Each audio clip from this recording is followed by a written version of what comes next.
Hello, नमस्कार सखींनो. उज्ज्वलाच kitchen कट्ट्यामध्ये आपल्या सर्वांचं मनापासून स्वागत. हे बघा, आज आपण हा पदार्थ बनवणार आहोत. तर हे पहा, आज आपण गवारीची भाजी करणार आहोत थोडीशी वेगळ्या पद्धतीने. त्यासाठी गवार मी अशी निवडून घेऊन स्वच्छ अशी 2 पाण्याने धुवून घेतलेली आहे. 2 ते 3 पाण्याने धुवायची. त्यासाठी वाटण बघा, खोबरं आहे, चवीनुसार हिरवी मिरची घातली आहे, जरा झणझणीत अशी छान लागते. लसूण पण भरपूर घ्यायचा आणि कोथिंबीर. आता याचं सर्व पहिलं प्रथम मी वाटण करून घेते. पाणी न घालता आपल्याला बारीक करून घ्यायचे. तर आता बघा, मी बारीक करून घेतलेलं आहे मिक्सरमध्ये, पाणी न घालता. हे पहा, ह्या पद्धतीने. आणि आता कांदा चिरून घेणार आहोत आपण. बारीक असा कांदा चिरायचा आहे.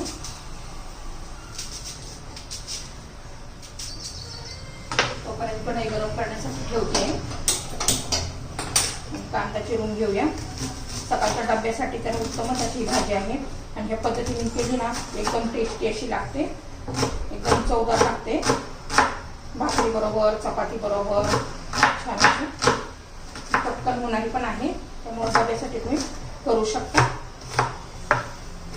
हे आपला कांदा पण चिरून झालेला आहे. आता कढई गरम झाली का पाहूया. तर हे पहा, मी तेल घालून घेतलेलं आहे. 1 चमचा तेल घातलेलं आहे. तेल आता छान असं गरम झालेलं आहे. त्यात मोहरी घालायची आहे. अर्धा चमचा मोहरी घातली आहे मी. अर्धा चमचा जिरं घातले.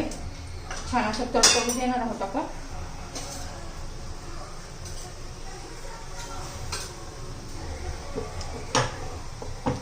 हे पहा, असं छान असं तडतडायला लागलेलं आहे. तसं तडतडलं ना, छान जिरं मोहरी, छान टेस्ट येते आपल्या भाजीला. आता कांदा घालून घेऊ. 1 कांदा चिरलेला आहे मी. याआधी मी भरपूर असं गवारीच्या रेसिपी दाखवलेल्या आहे. ती थोडी वेगळी आहे पण टेस्टी लागते एकदम. आता कांद्याचा कच्चेपणा जाईपर्यंत आपण परतून घेणार आहोत.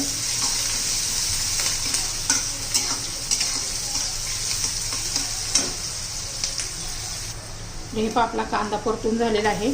आता आपण हे जे खोबरं, आलं, लसूण, खोबरं, हिरवी मिरची आणि कोथिंबीर, हे पण आता तेलामध्ये परतून घेऊया.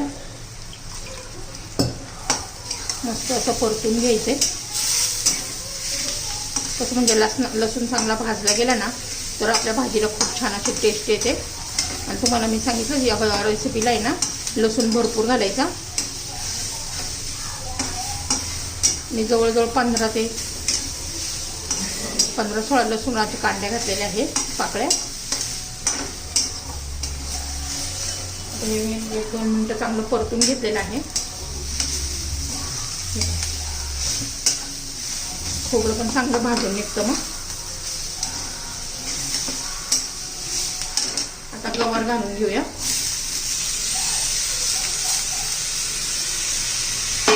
आणि गवार घातली का लगेच मीठ घालायचे.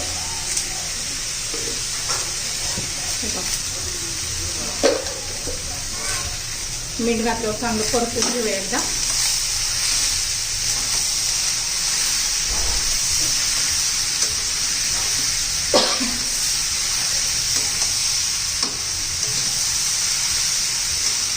त्याच्यामध्ये आपण थोडीशी हळद घालूया.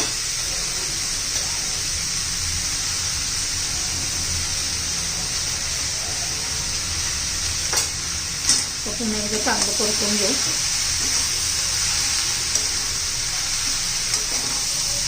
तुम्ही ही भाजी कुकरमध्ये पण अशी करू शकता. एका शिट्टीच्या आतच ही भाजी होऊन जाते.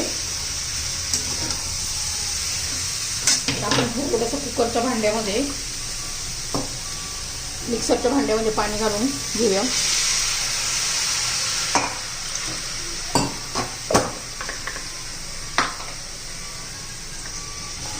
आता ही गवार भरपूर आहे ना, त्यामुळे मी अर्धा ग्लास पाणी घातलेलं आहे. ताजी फ्रेश गवार असेल ना, एका कपामध्ये मस्त अशी भाजी शिजून जाते. हे पहा, आता झाकण ठेवून आपण शिजवून देऊया. 3-4 मिनिटं लागतील. तर हे पहा, छान अशी आपली गवारीची भाजी तयार झालेली आहे. एकदम टेस्टी अशी लागते. तुम्हाला जर माझी थोडी जरी रेसिपी आवडली असेल तर लाईक, शेअर आणि सबस्क्राईब नक्की करा. सबस्क्राईब केलं म्हणजे रोजच्या नवीन रेसिपीचे तुम्हाला नोटिफिकेशन पहिल्यांदा तुम्हाला येतील. तर आपली ही गवारीची भाजी तयार.